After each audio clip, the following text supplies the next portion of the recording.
everyone, my name's Noah Bajent and I've come to read you a bedtime story.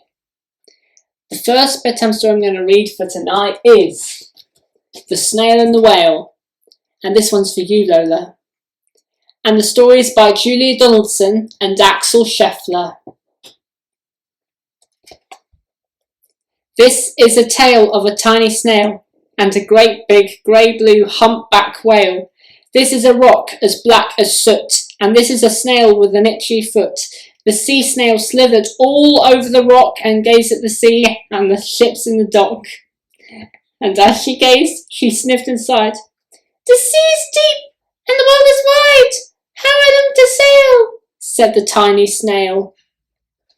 These are the other snails in the flock, who all stuck tight to the smooth black rock, and said to the snail with the itchy foot, "Be quiet! Don't wriggle! Sit still! Stay put!" But the tiny sea snail sighed and sniffed. Then he cried, "I've got it! I'll help you lift!"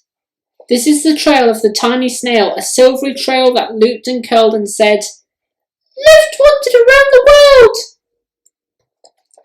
This is the whale who came one night when the tide was high and the stars were bright, a humpback whale immensely long, who sang to the snail a wonderful song of shimmering ice and coral caves and shooting stars and enormous waves. And this is the tale of the humpback whale. He held it out of the starlit sea and said to the snail, "Come sail with me."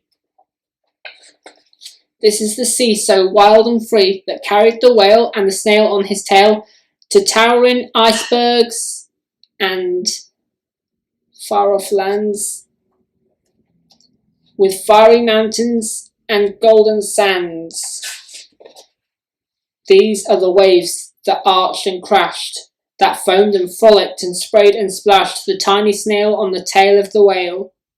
These are the caves beneath the waves, where stripy fish with feathery fins and sharks with hideous toothy grins swam round the whale and the snail on his tail. This is the sky so vast and high, sometimes sunny and blue and warm, sometimes filled with a thunderstorm, with zigzag lightning, flashing and frightening the tiny snail on the tail of the whale. And she gazed at the sky, the sea, the land, the waves and the caves and the golden sand. She gazed and gazed, amazed by all, and she said to the whale, "I feel so small!" But then came the day the whale lost his way. These are the speedboats running a race, zigging and zooming all over the place, upsetting the whale with their ear-splitting roar, making him swim too close to the shore. This is the tide slipping away, and this is the whale lying beached in a bay. "Quick! Off the sand!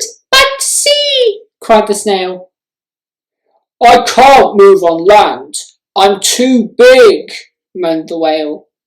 The snail felt helpless and terribly small. Then, "I've got it!" she cried and started to crawl.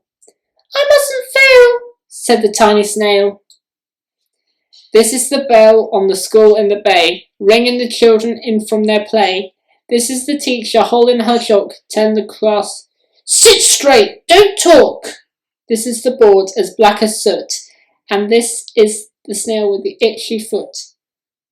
"A snail! A snail!" The teacher turns pale. "Look," say the children, "it's leaving a trail." And this is the trail of the tiny snail, a silvery trail saying, "Save the whale." These are the children running from school, fetching the fireman digging a pool, squirting and spraying to keep the whale cool. This is the tide coming into the bay, and these are the villagers shouting, "Hooray!" as the whale and the snail travel safely away.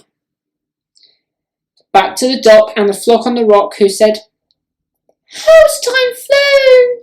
and "Haven't you grown?" And the whale and the snail told their wonderful tale of shimmering ice and coral caves and shooting stars and enormous waves, and of how the snail, so small and frail, with her looping, curling, silvery trail, saved the life of the humpback whale. Then the humpback whale held out his tail and crawled snail after snail, and crawled snail after snail after snail, and they sang to the sea as they all set sail on the tail of the grey-blue humpback whale. The end. I hope you enjoyed this story. Take care, everyone. Bye!